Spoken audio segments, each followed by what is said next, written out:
Please, don't bother calling us again. We've already made our decision, and the paperwork for the hospital is none of our concern anymore.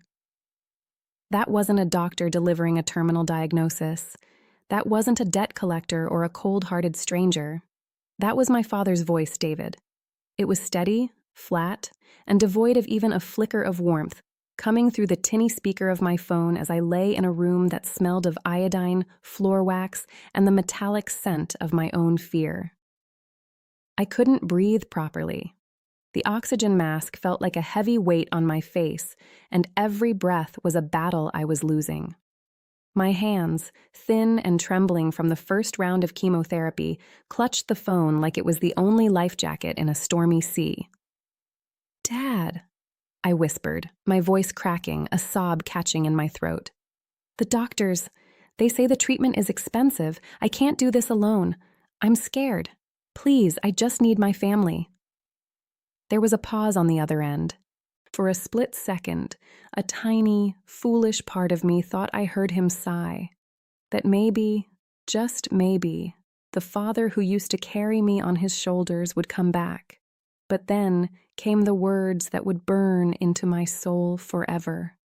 "Sophia, listen carefully," he said, and I could hear my mother, Martha, murmuring something in the background.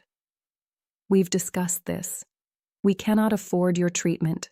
We have our own lives, our own retirement to think about. You are a drain on our resources that we can no longer justify. From this moment on, you are not our daughter. Don't contact us again. Just let nature take its course." The line went dead. The silence that followed was louder than the constant beeping of the heart monitor next to my bed. I stared at the ceiling, the cold blue light of the ICU reflecting in my tears. My own parents had just signed my death warrant because they didn't want to spend their savings on a dying investment. Welcome to the story of my life, where those who are supposed to protect you are the first to throw you to the wolves. If you've ever felt abandoned when you needed someone the most, stay with me. This story is for everyone who was told they weren't enough. Before we get into how I survived and the $3 million surprise that brought them crawling back, hit that subscribe button and join our community. Your support means everything to us. Now, let's go back to where the shadows first began to fall. I grew up in the shadow of the Cascade Mountains, in a little town in Oregon where the air always tasted like rain and pine needles. While my parents, David and Martha, were busy chasing the American dream, which to them meant a bigger house in a gated community and cars they couldn't quite afford, I found my sanctuary in a small, weathered cottage 3 hours away. That was the home of my Grandpa Silas. Grandpa Silas was a man made of rough denim and gentle smiles. He had hands that were mapped with scars from decades of woodworking and eyes that seemed to see right through the facade my parents worked so hard to maintain. To my father, Silas was a stubborn old man who refused to sell his land to developers. To my mother, he was a social embarrassment because he wore the same flannel shirts for 20 years. But to me, he was the only person who truly saw me. I remember the summers I spent on his porch. We'd sit in mismatched wooden chairs, watching the mist roll off the hills. He didn't talk much, but when he did, the words had weight. "Sophia," he'd say, his voice like gravel and honey, "most people spend their lives building houses out of ego, but a house built on ego has no foundation. You build yours out of integrity. That's the only thing that doesn't rot." Even as a young girl, I could see the rift. When we'd visit for the holidays, my parents would spend the entire car ride complaining about the lack of amenities at the cottage. My father would check his watch every 10 minutes, and my mother would barely touch the homemade bread Silas spent all morning baking. They looked at his simple life and saw poverty. They were so blinded by the sparkle of things they didn't own that they couldn't see the wealth Silas actually possessed. Silas knew. He'd catch my eye over the dinner table while my father bragged about a new project at the firm, and he'd give me a small, knowing wink. It was our secret language. He was teaching me that the loudest person in the room is usually the one with the least to say. He often kept a small, leather-bound ledger in his pocket, noting down things that had nothing to do with money and everything to do with character. Looking back, I realized that Grandpa Silas was preparing me for a storm he knew was coming. He saw the greed in his own son's eyes, the way David looked at the antique clock on the mantel, not as a family heirloom, but as something that could be liquidated. Silas was a silent accountant of the soul, keeping a record of every cold comment and every selfish act my parents committed. But back then, I was just a girl who loved the smell of his workshop and the sound of the rain on his tin roof. I didn't know that Silas was the only wall standing between me and the cold indifference of the people who brought me into this world. If you find this story touching, please take a moment to subscribe and hit the bell icon. We grow because of you, and your support helps us tell more stories that matter. Now, let me tell you about the day the sun stopped shining in my world. The transition from a vibrant 28-year-old woman to a cancer patient happened so slowly I almost didn't notice it. It began with a tiredness that seeped into my marrow, a gray weight that sleep couldn't lift. I blamed the stress of my new marketing job, but then came the night sweats, damp sheets and a racing heart in the dark. And then the lump, a hard knot above my collarbone. It didn't hurt, but it felt like a ticking clock under my skin. I remember the day I went to the clinic in Portland. It was a Tuesday. Life-altering things always seem to happen on a random Tuesday. The waiting room smelled of stale coffee and echoed with the muffled sound of a daytime talk show. I sat there, clutching my purse until my knuckles turned white, trying to convince myself I was overreacting. "Just an infection," I whispered, "a swollen node from a cold." But the doctor's face told the truth before he spoke. Dr. Aris didn't look at me. He looked at the thick manila folder. That was my first clue. When a doctor won't meet your eyes, the news isn't just bad, it's heavy. "Sophia," he said, his voice clinical. "The biopsy results came back. You have Hodgkin's lymphoma. It's advanced, stage 3. The air left the room. I felt underwater, watching his lips move but hearing only a high-pitched, deafening ringing. Stage 3. Cancer. Those words didn't belong to me. I was the girl who went hiking, who had a 5-year plan. I wasn't the girl in the cancer battle narrative. "We need to start aggressive chemotherapy immediately," he continued. "The survival rates are good, Sophia, but this is the hardest fight of your life. You're going to need a support system. Is your family close?" I nodded, a lump forming in my throat, bigger than the one on my neck. My parents. David and Martha were only 3 hours away. We had our differences, and they'd always been obsessed with status. But this was cancer. Surely the petty grievances and the greed I'd seen in them would vanish. I believed that beneath the expensive suits, there was a heart that beat for their only daughter. I left the clinic with a stack of pamphlets and a heart full of fragile hope. I wasn't just hoping the chemo would work. I was hoping my family would finally be the family I needed. I reached for my phone as soon as I got to my car, my fingers trembling. I needed to hear my mother's voice. I needed her to tell me it would be okay. I didn't know that the call I was about to make would be the moment I realized I was truly, utterly alone in this world. If you're finding strength in Sophia's journey, please subscribe and share your stories of overcoming obstacles in the comments. Now, let's get into the phone call that shattered my world. The hospital room felt like a glass coffin. Outside the window, Seattle was a blur of gray mist and rain-slicked streets, a city moving on without me while I sat frozen in a bed that wasn't mine. I had spent 3 hours staring at the phone on the rolling plastic table, my heart doing a jagged dance in my chest. Dr. Aris's words, stage 3, aggressive, expensive, kept echoing, a relentless drumbeat against my temples. I needed to call them. I needed to hear my mother tell me that they were coming, that my father would take care of the insurance paperwork, and that I could come home to recover in my old room. I took a deep breath, the air whistling through my congested lungs, and pressed the contact labeled Dad. It rang once, Twice. 3 times. Each ring felt like a physical blow. Finally, the clicking sound of a connection. Hello? My father's voice was crisp, professional. I could hear the clinking of silverware in the background. They were at dinner. Probably at that expensive Italian place they loved on the waterfront. Dad, it's Sophia, I choked out. The tears I'd been holding back since the clinic finally spilled over, hot and stinging. Sophia? Why are you calling this late? Your mother and I are in the middle of a meal with the Hendersons, he said, his tone shifting from professional to mildly annoyed. I heard my mother, Martha, ask, "Is that her again?" in a voice that suggested I was an uninvited solicitor. "Dad, please, just listen," I sobbed, my hand shaking so hard I almost dropped the phone. "I'm in the hospital. I have Hodgkin's lymphoma. It's stage 3. The doctors say I need to start treatment tonight, but the copays, the insurance won't cover the specialized drugs. It's going to cost thousands, and I don't have it. I'm scared, Dad. I don't want to die." There was a silence on the other end so profound I could hear my own ragged breathing. I waited for the "oh my God," for the "we're leaving right now," for anything that resembled parental love.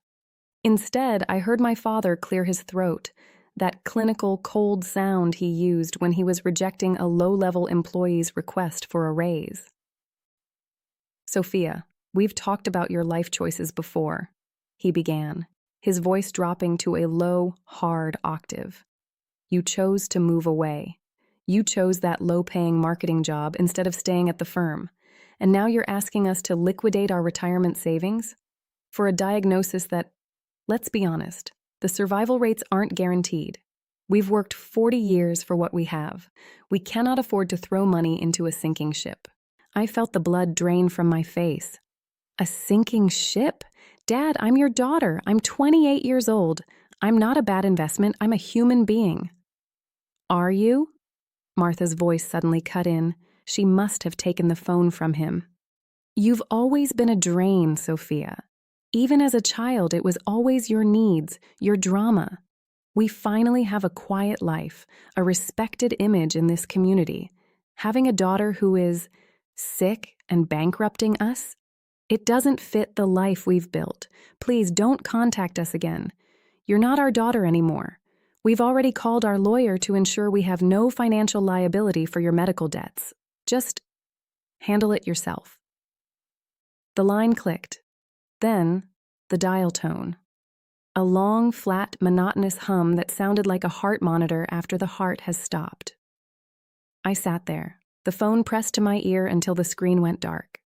My own parents had just told me I was worth less to them than their retirement fund. They had looked at my life and decided it wasn't worth the price tag. I was alone. Truly, terrifyingly alone in a room that smelled of death and indifference. If you've ever felt like you were just a number to the people who were supposed to love you, you know the coldness that was settling into my bones.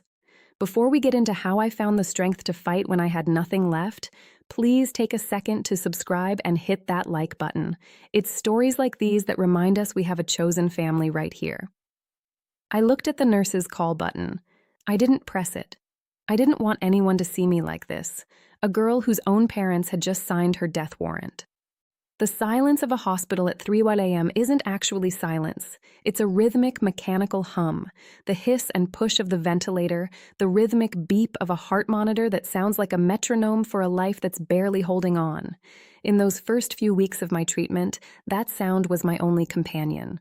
I had been moved to the ICU in a Seattle hospital after a particularly brutal reaction to my first round of chemotherapy.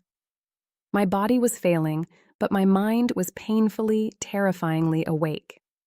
I spent those long nights staring at the door, waiting for it to swing open.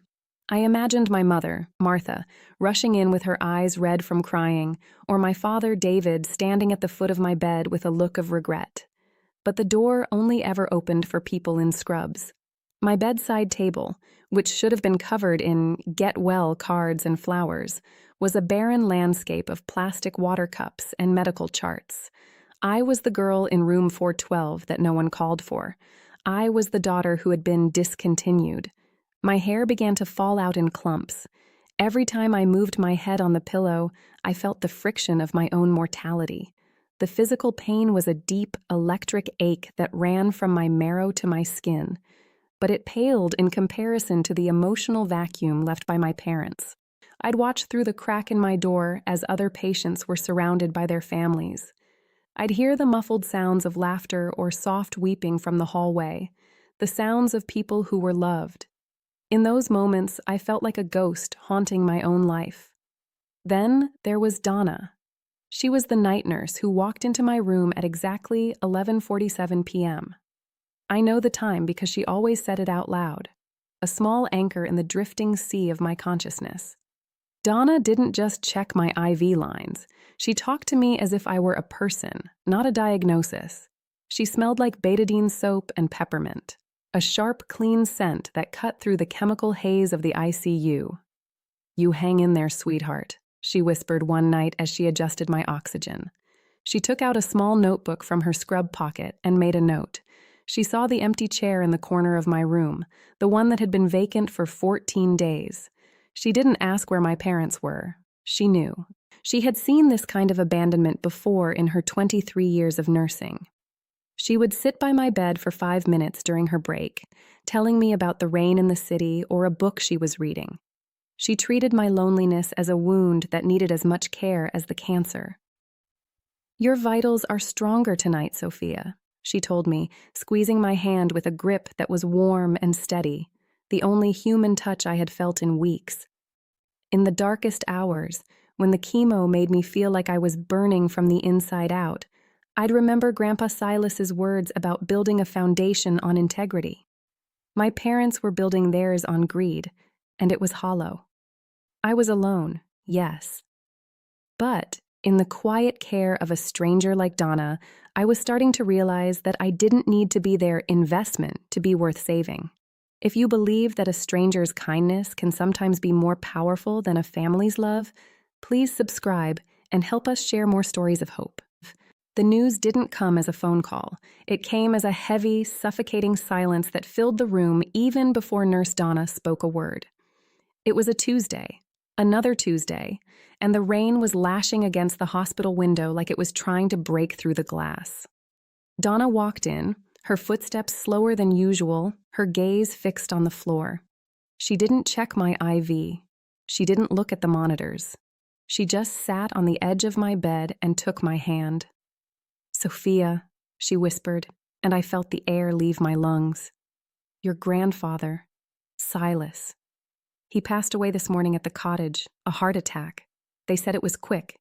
He was in his workshop holding a piece of cedar. The world didn't just tilt. It vanished. Silas was the only person who had ever truly loved me without a price tag. He was the one who told me I had good hands, the one who taught me that integrity was the only thing that didn't rot. And now he was gone, and I was trapped in this sterile box, too weak to even say goodbye to the man who had been my real father. I didn't have long to grieve, not in this family. 2 hours later, the door to my room swung open. My parents, David and Martha, didn't rush to my side to hug me. They didn't even look at my pale, hairless head or the tubes snaking into my arms. David was carrying a leather briefcase, his face set in a mask of professional solemnity that didn't quite hide the predatory gleam in his eyes. Martha was dabbing at her eyes with a lace handkerchief, but she was already looking at the room's closet, as if checking if I had anything valuable left. "It's over, Sophia," David said, his voice cold and clinical. "The old man is gone. We've already handled the preliminary arrangements." He loved that cottage, I managed to choke out, my voice sounding like gravel. "The cottage is a shack on a piece of land that's finally worth something," Martha snapped, her mask slipping for a second. "And we have the will right here." David pulled a manila folder from his briefcase and tossed a photocopy onto my lap. My eyes struggled to focus on the legal jargon. "Section 4.2, David pointed with a manicured finger. "Silas revised his will 6 months ago. Because of your condition and your inability to manage your own affairs, The entire estate, the land, and the savings are left to me and your mother. You've been provided for with a small monthly allowance, held in a trust that we control. It's for your own good, considering you might not, well, you know." He didn't have to say it. He thought I was dying. They were already dividing the spoils while I was still breathing. They had forged a document or manipulated a dying man to sign away his legacy. But as they stood there, looking at me like I was an inconvenient line item in a ledger, I remembered Silas's knowing wink across the dinner table. He knew his son. He knew David was a man who looked at an heirloom and saw a liquidation opportunity. "Is that all?" I asked, my voice suddenly steady, a spark of Silas's iron in my soul. "That's all," David said, snapping his briefcase shut. "Rest up, Sophia. We'll handle the funeral. No need for you to worry about the details." They walked out, their heels clicking decisively on the linoleum. But they didn't see what Donna saw. 10 minutes after they left, Donna returned with a small, nondescript courier envelope that had been delivered to the nurse's station. It was addressed to me, marked strictly private and confidential. Inside wasn't a will. It was a letter from a law firm in Portland I'd never heard of, and a small, worn, leather-bound notebook, Silas's ledger. The letter stated that the document my parents held was a decoy, a test of character Silas had prepared years ago. The real trust, the $3 million inheritance, was irrevocable and tied to a secret account that only I could access upon my remission or my 30th birthday. Silas hadn't just left me money, he had left me a weapon. If you've ever had someone underestimate you while they were busy planning your downfall, you're going to love what happens next. Before we get into the 2-year transformation, please hit that subscribe button. We tell stories for the underdogs, and your support keeps us going. Remission.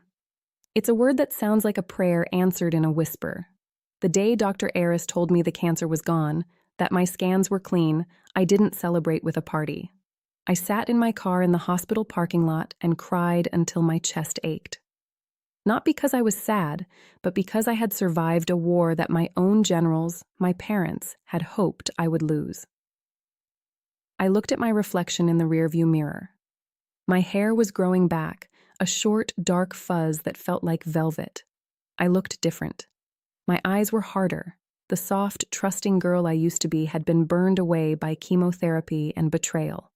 With the help of Martin Falk, the lawyer Grandpa Silas had chosen, the transition was seamless. The decoy will had done its job.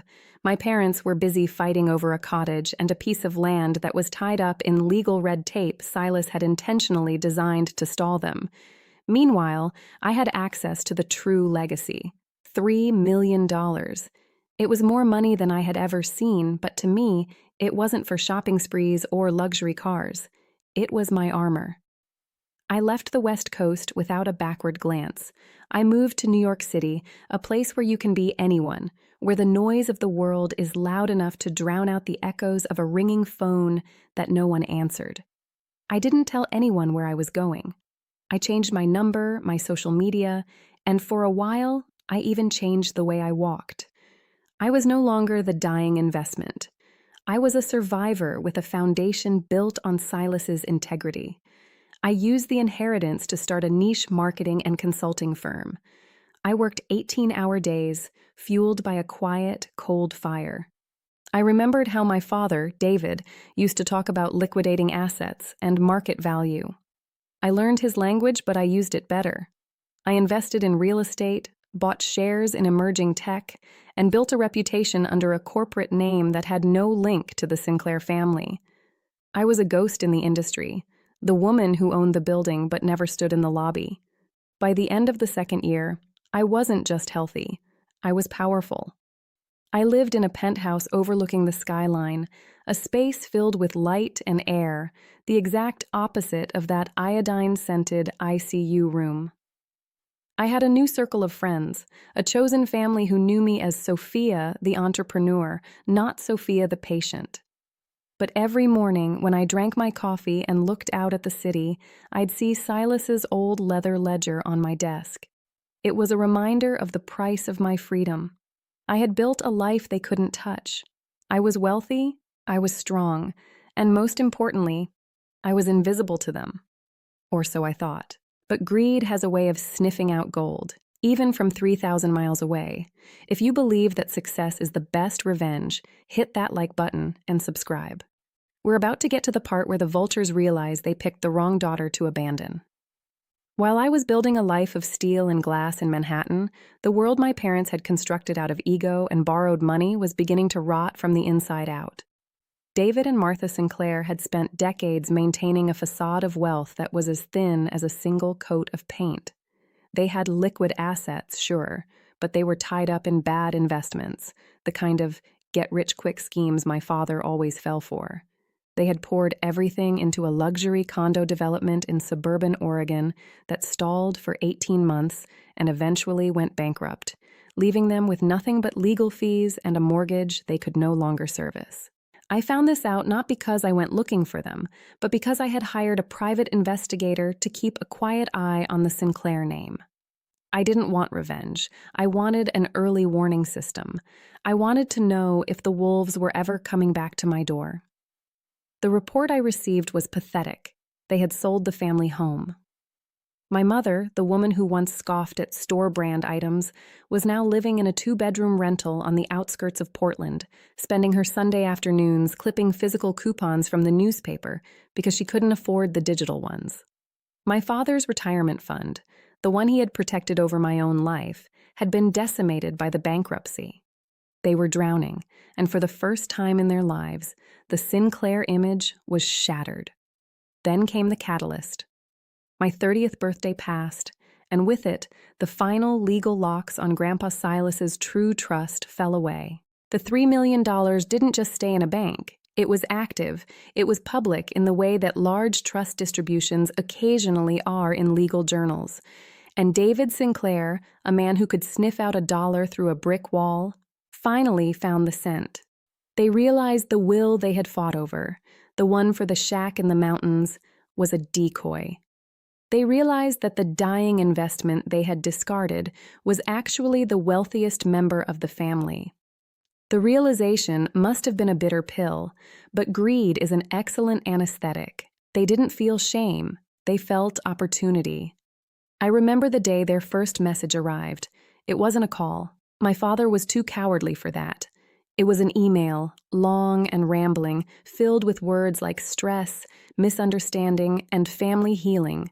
He claimed they had been in a dark place when I was sick, that the fear of losing me had made them act in ways they now regretted. It was a masterpiece of gaslighting. Martha followed it with a text a day later. "Sophia, honey, I've had so many sleepless nights thinking about you. We made mistakes, but blood is thicker than water. We just want to see our daughter again." They didn't want to see their daughter. They wanted to see the balance of the trust fund. They were vultures, circling a carcass they thought they had finished, only to find it had stood up and grown wings. They thought I was still that broken girl in the ICU, desperate for a crumb of their affection. They didn't realize that the girl who needed them had died in that hospital room, and the woman who replaced her owed them nothing but the truth. If you've ever had family only show up when your bank account was full, you know exactly how I felt reading those messages. Before we get into the reunion that would change their lives forever, hit that subscribe button. We're building a family here that actually stays, through the sickness and the health. I didn't reply for 3 days. I let them sweat. I let them wonder if their sinking ship was the only thing that could keep them afloat. Then I sent a single address and a time. The invitation I sent was a cold digital coordinate. No dear mom and dad. No I've missed you. Just a time, 10 a.m., and a place. The executive suite at a glass tower overlooking Central Park. I wanted them to see the height from which I was looking down at them. I wanted them to feel the thinness of the air in a world they could no longer afford to inhabit. I arrived at 9 a.m. I wore a tailored black blazer and a white silk blouse, the same sharp look I used when closing multi-million-dollar deals. It was my armor. I sat behind a mahogany desk that cost more than their current annual rent. When the receptionist buzzed me at 9:50, my heart didn't race. It didn't even stutter. The dying investment had become a solid asset, and the auditors had finally arrived. The door opened. David and Martha walked in, and for a moment, I saw them through a lens of pure, unadulterated clarity. They looked small. David's charcoal suit, the one he'd worn to every important function for a decade, was frayed at the cuffs and hung loosely on his shrinking frame. Martha was clutching a designer bag I knew was years out of style. They were wearing their best clothes, but they couldn't hide the smell of desperation that followed them like a shadow. "Sophia?" Martha's voice was a whisper, fragile and trembling. She rushed toward me, arms outstretched, her eyes already welling up with those practiced tears I'd seen 1,000 times. I didn't stand. I didn't move. I remained as still and cold as the hospital bed I'd once been trapped in. "Hi, Mom." "Hello, David," I said. My voice was flat, level, and entirely indifferent. Martha stopped 3 feet away, her arms hanging awkwardly in the air. "Oh, honey, look at you. You look so beautiful, so healthy. We've prayed for this day every single night." She reached out to touch my hand on the desk, but I pulled it back, adjusting a pen instead. "We were so worried, Sophia," David said, stepping forward, his hands in his pockets to hide the shake. "Things were complicated. We made mistakes, but we never stopped loving you. We just didn't know how to bridge the gap." "You had my number for 2 years, David," I replied, looking him straight in the eye. "The same number you told me never to call again." The silence that followed was heavy. If you've ever had to sit across from the people who abandoned you while they try to pretend they're the heroes of your story, you know exactly what I was feeling. Before we get to the shocking surprise I had waiting for them in that folder, make sure to hit that subscribe button. We are building a family here that values truth over greed. Martha sat in the expensive leather chair, her eyes darting around the room, landing on the high-end artwork, and finally, the view of the city. I saw the calculation happening behind her eyes. She wasn't seeing her daughter. She was seeing a way out of the coupons and the 2-bedroom rental. "We just want to be a family again, Sophia," she pleaded, her voice thick with fake sincerity. "Is that right?" I leaned forward, my shadow falling over the desk. "Then let's talk about what family really means." I stood up slowly, the leather of my executive chair making a faint, expensive creak. I walked over to the floor-to-ceiling window, looking out at the sprawling maze of New York. Below me, millions of people were fighting their own battles, but in this room, the war was already won. I just hadn't delivered the final blow yet. "Family," I whispered, the word tasting like ash. I turned back to face them. David was leaning forward, his eyes locked on the mahogany desk as if he could see the $3 million trust sitting there in cash. Martha was dabbing at her eyes, her gaze shifting between me and the high-end artwork on the walls. They weren't looking at my face. They were surveying my kingdom. "You mentioned a gap earlier, David," I said, my voice cutting through the room like a cold wind. "Let's talk about that gap. 2 years ago, when I was in that Seattle ICU, the gap was exactly the price of my life. You calculated it. You looked at the drug costs, the hospital stay, and the survival percentages, and you decided I wasn't worth the investment. You told me I was a sinking ship." David's face went a shade of gray I'd only seen in hospital hallways. "Sophia, we were under so much pressure. The business was failing. We didn't know what to do." "I know exactly what you did," I interrupted. I walked back to the desk and picked up a thick white folder. Not a manila one. White, clean, professional. "You went to Grandpa Silas's cottage while I was still attached to a ventilator. You found a document you thought was his will, the one that left everything to you. You were so busy celebrating your inheritance that you forgot one thing. Silas Sinclair was a better accountant than you ever were. He knew you. He knew that the moment he was gone, you'd pick his legacy clean like vultures." I slid the folder across the desk. It landed right in front of David with a heavy thud. "Open it," I commanded. Martha reached for it first, her fingers trembling. She pulled out the first page. It wasn't a bank statement for the trust. It was a foreclosure notice. But it wasn't for my office. It was for the luxury condo they had been forced to rent after their business collapsed, and pinned to it was a debt purchase agreement. David's eyes scanned the fine print, his lips moving silently. This is our debt. The $40,000 bridge loan we took to stay afloat, and the mortgage on the Oregon property. He looked up, his eyes wide with a terror that finally reached his soul. Burwood Property Group? That's you? I am Burwood, I said, leaning over the desk until I was inches from his face. I didn't just inherit Silas's money. I used it to buy the firms that were circling your remains. I own the debt on your cars. I own the lease on that 2-bedroom apartment you're living in. And that $40,000 you owe to the bank? You don't owe it to the bank anymore. You owe it to me. Martha let out a strangled sob. Sophia, honey, why would you do this? We're your parents. Are you? I asked. Because the last time we spoke, you told me I wasn't your daughter. You signed a legal document to ensure you had no financial liability for me. Well, I've returned the favor. I have no emotional liability for you. I watched my father, the man who had spoken at dinner parties about status and legacy, crumble into the leather chair. He looked at the floor, his hands flat on the desk, hands that were shaking so hard the papers rattled. It was the look of a man who had realized he'd spent 35 years backing the wrong horse, and now the horse owned the stable. You came here today because you heard about the $3 million, I continued, my voice low and steady. You thought you'd cry a few tears, talk about blood being thicker than water, and walk out with a check to clear your debts. You thought the dying investment had finally paid off. I took a single check from my drawer. I had already written it. It was for exactly $1,150, the cost of 1 month's rent in their apartment. I'm not giving you the trust, I said, sliding the check toward them. But I'll give you this. It's 1 month of mercy. After that, Burwood Property Group will follow the standard legal procedure for debt collection.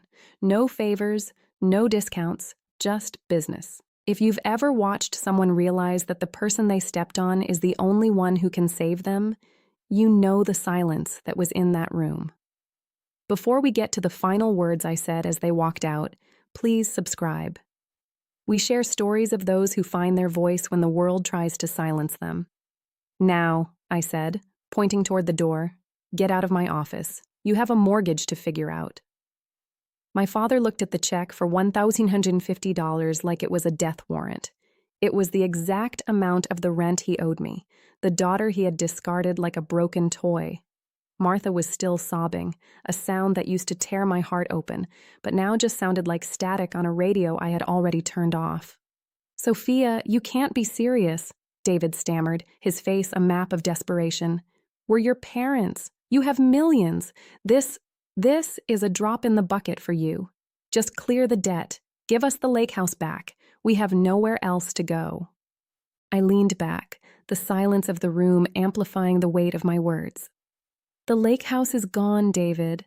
I sold it to a developer who is turning it into a community park, a place for people to breathe, something you never let me do. Grandpa would have liked that.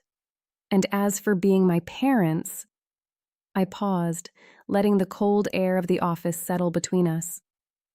I'm just following the protocol you established. Do you remember the hospital? The smell of the floor wax? The way the phone felt in my hand when you told me I was a drain on your resources? Their eyes widened.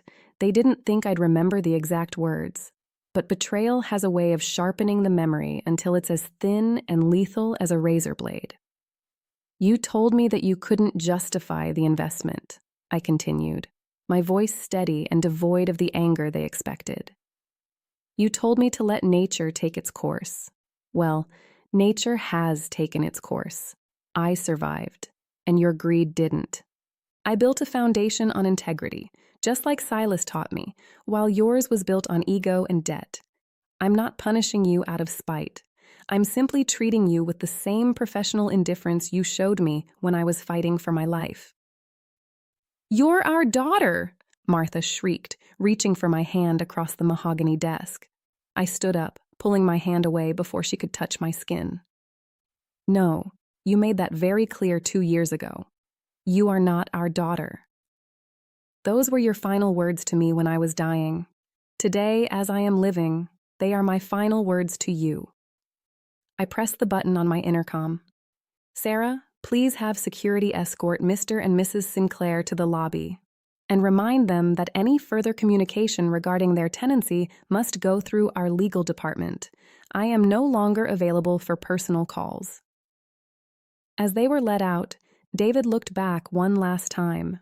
There was no love in his eyes, only the crushing realization that he had gambled away his only true asset for a retirement fund that had turned to dust. They walked out of the glass doors, two small, broken people disappearing into the shadows of a world they no longer owned. If you've ever had to stand up to the people who were supposed to protect you and finally say, "No more," you know the peace that follows the pain. Before we get to the final resolution of Sophia's journey, take a second to subscribe. We share these stories so you know you're never truly alone. Today, I don't spend much time looking back at the shadows.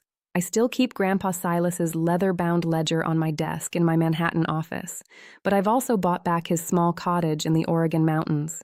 It's no longer a liquidated asset or a line item in a bank's foreclosure list. It's my sanctuary. Sometimes when the city gets too loud, I go there just to listen to the rain on the tin roof and remember the man who taught me that a foundation built on integrity is the only thing that won't rot. As for David and Martha, I don't check the debt reports anymore. I realized that the greatest wealth Silas left me wasn't the $3 million. It was the strength to realize that I didn't need their approval to be whole. Family isn't always about the blood that runs through your veins. It's about the people who stand by your bed when the machines are beeping and the world is fading to gray. People like Nurse Donna, who is still a dear friend, and the chosen family I've built in this new life. If you're listening to this and you're in your own version of that dark hospital room, please remember, your worth is not a calculation. You are not a sinking ship, and you are certainly not an investment.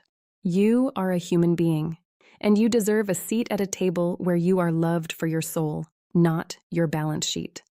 Thank you for sitting with me and hearing my story. If this journey touched you, please hit that subscribe button and join our community.